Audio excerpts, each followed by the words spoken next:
Pernah kepikiran nggak gimana caranya biar semua guru, kepala sekolah, sampai pengawas itu bisa kerja dengan performa puncak? Nah, jawabannya mungkin ada di satu teknologi ini.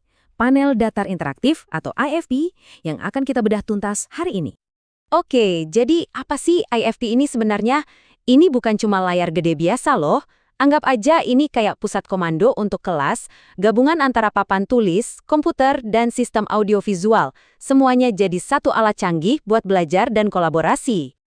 Tapi pertanyaan yang lebih penting itu bukan sekedar sekolah kita punya nggak teknologi ini, melainkan gimana cara kita memaksimalkannya.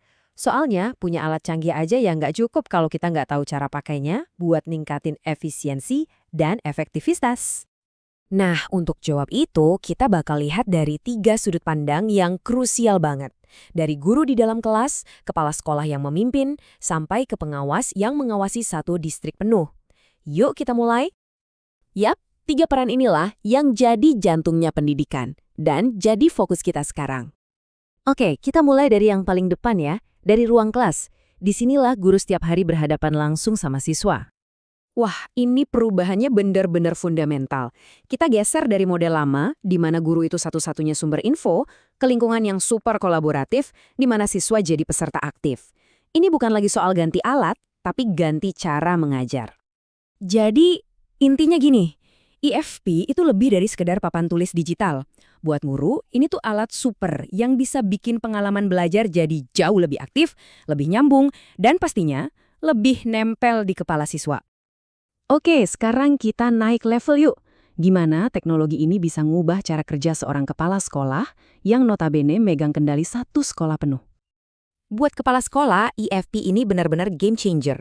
Rapat staf yang tadinya mungkin bikin ngantuk, sekarang bisa jadi sesi brainstorming yang seru. Data-data yang bikin pusing bisa diubah jadi visual yang gampang banget dicerna. Ini bukan lagi soal administrasi, tapi soal kepemimpinan strategis.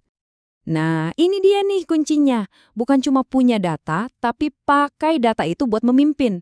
Dengan IFP, kepala sekolah bisa nerjemahin angka-angka rumit jadi wawasan yang jelas yang bisa langsung ditindaklanjuti buat bikin sekolah jadi lebih baik lagi. Oke, sekarang kita zoom out lagi lebih jauh. Gimana dampaknya kalau kita lihat dari kacamata seorang pengawas sekolah di tingkat distrik? Bagi pengawas, IFP ini kayak membangun jembatan antar sekolah. Bayangin deh, mereka bisa sebarin metode mengajar terbaik ke semua sekolah sekaligus.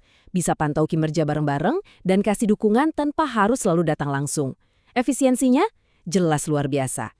Dan inilah tujuan akhirnya. Mengubah peran pengawas dari yang tadinya kayak inspektur yang datang sesekali, jadi mitra yang siap sedia ngasih dukungan berkelanjutan berbasis data. Wah, ini lompatan besar banget ke arah pengawasan yang lebih modern dan efektif. Nah, jadi apa yang terjadi kalau ketiga peran ini, guru, kepala sekolah, dan pengawas, semuanya dioptimalkan pakai teknologi yang sama?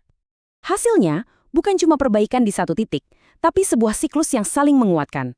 Guru bisa ngajar lebih bagus karena didukung manajemen sekolah yang efisien, dan semua itu diarahkan oleh pengawasan yang efektif dari distrik. Satu bagian memperkuat bagian lainnya. Keren kan?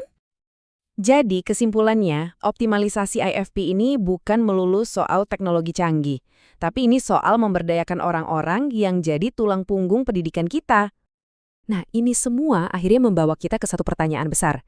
Teknologinya udah ada di depan mata kita, tapi transformasi yang sesungguhnya itu bukan datang dari alatnya kan, melainkan dari komitmen kita semua di setiap level buat benar-benar memanfaatkannya.